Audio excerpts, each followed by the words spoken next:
MS Excel में series की सहायता से यदि टेबल लिखना हो तो कैसे लिखेंगे? यहाँ 2 लिखेंगे और यहाँ पे लिखेंगे 20। दोनों लिख के दोनों को सेलेक्ट करेंगे। सेलेक्ट करने के बाद हम जाएंगे एडिट मेनू में जाएंगे और एडिट मेनू में दिया फिल एडिट मेनू में फिल में दिया सीरीज़ पे क्लिक करेंगे और सीरीज़ क्लिक पे क्लिक करेंगे तो ये विकल्प आएगा। इसमें हम दिखा रहे हैं आपको, ये विकल्प आएगा। इसमें देखिए लिखा है सीरीज़, क्या लिखा है? सीरीज रो कॉलम लिखा हुआ है, लाइनर लिखा है, ग्रोथ लिखा है, डेट लिखा है, ऑटो फिल लिखा है। तो हम कॉलम पे रहते हुए यहाँ पे स्टेप वैल्यू 2 लिखा है और यहाँ लिखा है स्टॉप वैल्यू।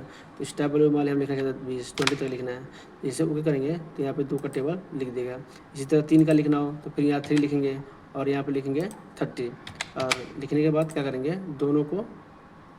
दोनों को सेलेक्ट करेंगे, इन दोनों को सेलेक्ट करेंगे। सेलेक्ट करने के बाद दोनों को सेलेक्ट करेंगे। सेलेक्ट करने के बाद कहाँ जाएंगे? एडिट में जाएंगे और फिल में जाएंगे और फिल में सीरीज में जाके देखिए स्टेप वैल्यू कितना है? स्टेप वैल्यू 3 है और स्टेप वैल्यू 30 लिख देंगे। जैसे ओके करेंगे तो ऐसे हम टेबल लिख सकते हैं। या ऐसे अगर लिखने नहीं आ रहा है तो एक्सेल में टेबल ड्रा करके भी टेबल लिख सकते हैं। इसके लिए हमें यहाँ 3 लिखना, यहाँ पे अगर मान लो 4 का टेबल लिखना है तो यहाँ 4 लिखेंगे और यहाँ 8 लिखेंगे और 8 लिखने के बाद दोनों को सेलेक्ट करेंगे। दोनों को सेलेक्ट करके जैसे ये नीचे खींचेंगे तो पूरा ये टेबल 4 का लिख देगा। इसी तरह 5 का लिखना हो तो फिर यहाँ 5 लिखेंगे, यहाँ 10 लिखेंगे और 10 लिखने के बाद दोनों को सेलेक्ट करेंगे और सेलेक्ट के बाद जैसे यहाँ खींचेंगे तो यहाँ पे टेबल हम ड्रा कर सकते हैं। इसी तरह 6 का लिखना है तो यहाँ 6 लिखेंगे और यहाँ 12 लिखेंगे। 12 लिखने के बाद दोनों को जब सेलेक्ट करेंगे और सेलेक्ट करके जैसे यहाँ ड्रैग करेंगे तो यहाँ टेबल ऐसे हम लिख सकते हैं।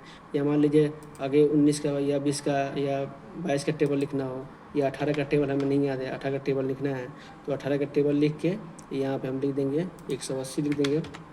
180 लिखने के बाद दोनों को सेलेक्ट करेंगे और सीरीज़ की सहायता से फिर सीरीज़ कहाँ से आएगा? सीरीज दिया हुआ है एडिट के फिल में दिया हुआ सीरीज में जाएंगे और यहाँ पे फिल दिया हुआ है स्टेप वैल्यू 80, 18 दिया है, स्टेप वैल्यू 180 लिख के जैसे हम ओके करेंगे, जैसे हम ये ओके करेंगे, जैसे ओके करते क्या होगा? ये टेबल वाले कॉलम में क्या होगा? ये ऑटोमेटिक डाटा क्या होगा? फिल हो जाएगा। ये फिर से देखिए, नहीं लिया तो देखते हैं। एडिट पे जाएंगे और फिल पे जाएंगे और सीरीज में जाएंगे, फिल पे और सीरीज जाएंगे और स्टेप वैल्यू 180 यहाँ लिख देंगे और लिखने के बाद जैसे वो करेंगे ऑटोमेटिक क्या करेगा? टेबल फिल हो जाएगा, ऑटोमेटिक भर जाएगा। देखिए इस तरह टेबल हम सीरीज की सहायता से एक्सेल में लिख सकते हैं।